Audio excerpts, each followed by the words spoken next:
Laowa is back with the full set of Nanomorphs. We all know the original 27mm that they first came out with. That was mind-blowing because how tiny it was at a 1.5x with no anamorphic mumps. Well, they are now finishing out the set with a 65 and an 80mm. So traditionally, most anamorphics were shot at tighter focal lengths. So now we can really see what these Nanomorphs are capable of. And also stay towards the end because we have a surprise on how to turn these into 2x lenses. You guys be sure to like, comment, and subscribe and share the video because once we hit 1,000 likes, I'm going to give away a 27 or a 35mm Nanomorph. Quick, I'm going to show you a little 2-minute short film that my homies and I shot with just the Nanomorphs alone. If you think it's whack, feel free to skip it. I'll have chapter marks down below.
Shout out to Laowa for sponsoring this video, even though I went out and bought the rest of the PL set of the lenses. So now let's go over the new 65 to 80mm and the rest of the set.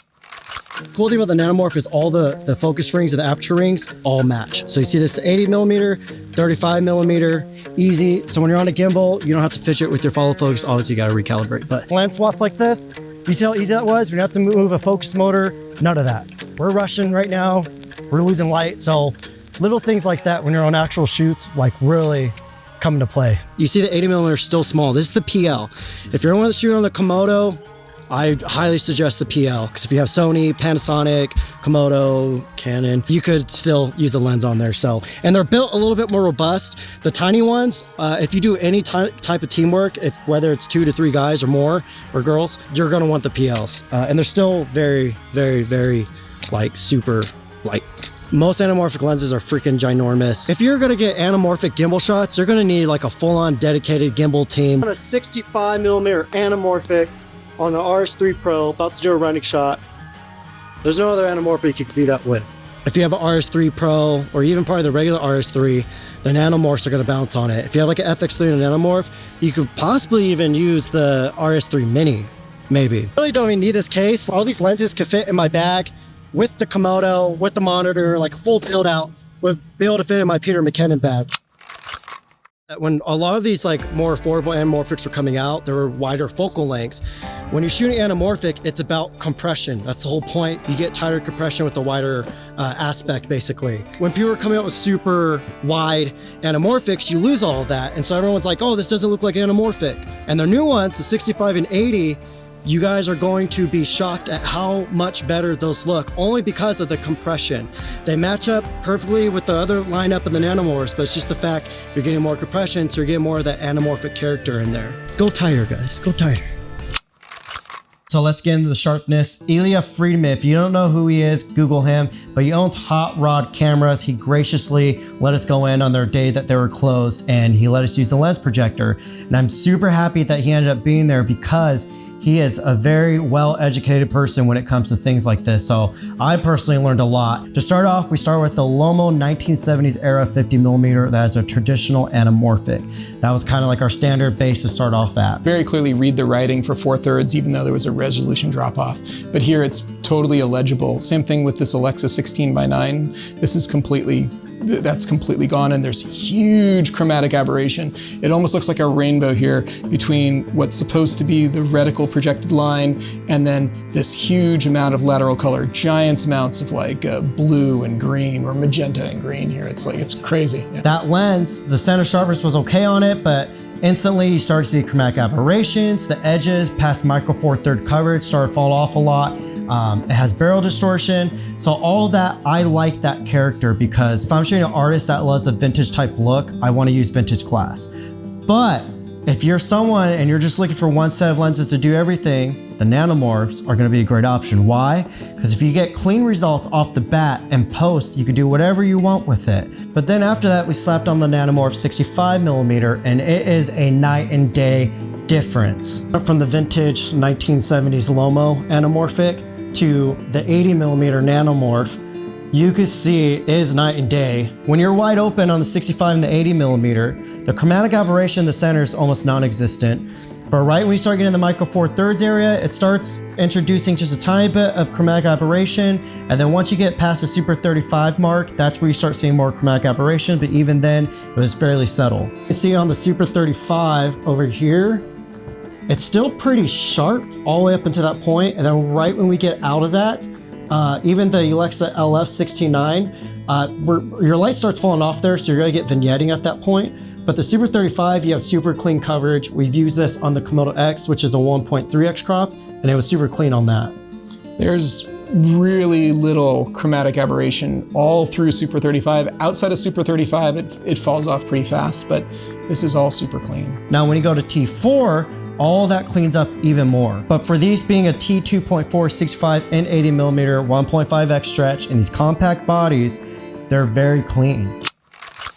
The cool thing about these anamorphics, this is like a very kind of rare thing for budget anamorphics, but when you switch focus on other anamorphics, your stretch factor changes. On these, they stay constant. That is the biggest thing about these lenses that I love. They call them, I forgot what they're called. It's cool because whether you're at infinity focus or infinity, your stretch stays the same. Only the higher end anamorphics usually do that. So shout out to Laowa for, I don't know how they made that happen in these tiny little things. Guys, we're gonna see what minimum focus is on this. We just need it real tight on the gun cocking. If it's not close enough, I got diopters. Most anamorphics, they don't have great minimum focus. These actually have really good minimum focus. I'll show you right here first. So you can see minimum focus right there. That's actually very rare for anamorphic. We're on the 65 right now, but you'll see, since this is minimum, we could throw a diopter on there and you can see how close we get to this now. So I ordered a custom set of 77mm diopters. I'll put a link in the description for that. Okay. Whew. I don't know what I'd do without Celsius. So when it comes to the distortion of these lenses, they have pin cushion distortion. You guys know I love barrel distortion, but these lenses are so clean that in post, you can simply just either neutralize the distortion or you could change it to barrel distortion if you want to, which I've done before. This is really good. Like people are complaining about pin cushioning distortion. So it's visualized as barrel distortion because it's the photons are flying the other direction right now. But these lines are supposed to be parallel if there's no distortion, and they're almost parallel. You can just see a tiny, tiny little bit. What's pin cushioning, it is so close to completely flat. Yeah, this is an incredible lens. This is really, really good. In my Atlas Mercury video, I ranted about barrel distortion, in my opinion, is like the look of vintage anamorphic. Now, there's a lot of jobs where the producers or the director or DP, they might be like, that's too much character, I don't want that. But this lens is super clean, and post, you can always de-sharpen happen. You can always add halation. You can always soften it. Like there's so much stuff you could do when you just have a clean start, and that's what this is doing here. Usually when you're using a tighter lens, it's usually you have a subject in there. You don't want to change any distortion on their face because they can look unflattering, whether it's pincushion or barrel distortion. We're allowed to have options. Like we're allowed to have different tastes, different characters. It's all tools. What's the best tool for the job that you're doing? And there's always different jobs. I do a million different things. Talk about flares. I know this is a divisive topic, so everybody has their own opinions. I will say I love blue flares. Why? They are classic. And if you go and ask a regular viewer, they're probably gonna like blue flares more than the other ones. They might not even care, honestly, at the end of the day. But in my opinion, the 65mm is their best flaring lens. To me, the more elements that flare out on anamorphic in a controlled way, the more natural and organic it looks. When it's just one streak, that's where it gets a little bit intrusive. All right, guys, I'm gonna explain to you why I love blue flares over silver and amber. Mainly because when it comes to silver flares, my gripe with it is instead of it looking like a flare, it starts looking like the light source is being extended. So let me show you a quick example here. So say if you're doing a scene where you have a bare bulb in your garage and you're going to turn it on. So if you have silver flares, it's going to mimic whatever color your light source is. So instead of this looking like a flare, it starts looking like this light source is just stretching out. It doesn't make sense. To me, it's very distracting because instead of me being like, oh, there's like this cinematic flare, it's more like, oh, that light source is stretching like crazy. Guys, let's talk about this 1.33x adapter. When I do my Laowa Ranger video, I'll be doing a more in-depth review of this, but I just want to talk about how this could work with the Nanomorphs. All right, guys, we're in a rush right now. We're in a hard time getting this last shot. I need it to be tight, but I still want a lot of the environment in there. So, cool thing is with the anamorphic adapter, I could stack this on the Nanomorphs. You don't need step-up rings or anything.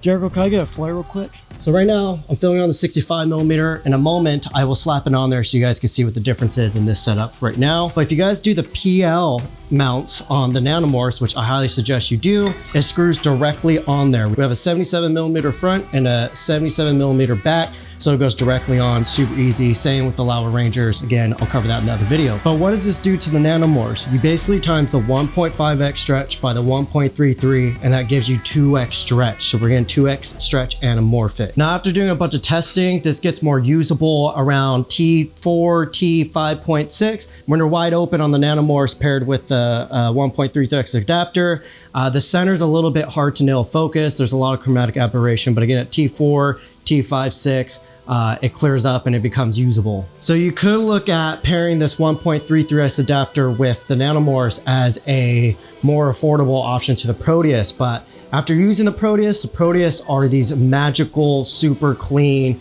super usable, just like there's something beautiful to those lenses if you like cleaner anamorphics. This will not give you that look, but this will give you that look on a budget. So if you're someone that loves 2x anamorphic, this will do it. So just like every other Laowa anamorphic, you have your choice of flare options. This is an amber flare, so I'm about to throw it onto the Nanomorph on my blue flare one. It's kind of distracting. I suggest you get matching flares just to, you know, not be too like obnoxious. So let me show you guys real quick how this compare up to any of the PL Nanomorphs. This is their first prototype one. I believe they have an updated one that has a button on it, but you simply just screw that on as such. From there, you want to try to get a flare in the lens, and you'll be able to align the flares. Again, I'll show you here in a second, but you align that and then you just tighten these down on the side and that's it. So let's actually throw it on here now and show you guys what it does. See, we are wide open right now, and currently it's a bit hard to land focus on me. I think that's it right there. We can see what the flares look like here. So you see the flares actually line up to the original Nanomorph very well. Again, I suggest you get matching flare sets because this amber over orange is a little bit distracting in my opinion. And again, we're on the 65mm, so you can see how much more wider we are. We are getting some vignetting because we are on the S5 II open gate, full frame. Here comes Sedona to ruin my frame, Sedona. All right, guys, now I'm gonna close down to T4 so you guys can see how much it cleans up. Right now we're at T4, took my ND off, so we're gaining some light here, but that's definitely more usable there at T4. I probably should have done this with the bigger depth of a backdrop, but okay, she's got I will leave a link down in the description so you can check out their websites. I love going to the website because I go and use their chat and they respond super quick. So if I have any questions, they're all professionals here and they all work in the field. You get your answer instantly, help you and figure out what you need. They're not trying to sell you extra stuff or anything like that. They're just trying to get you hooked up on your exact needs.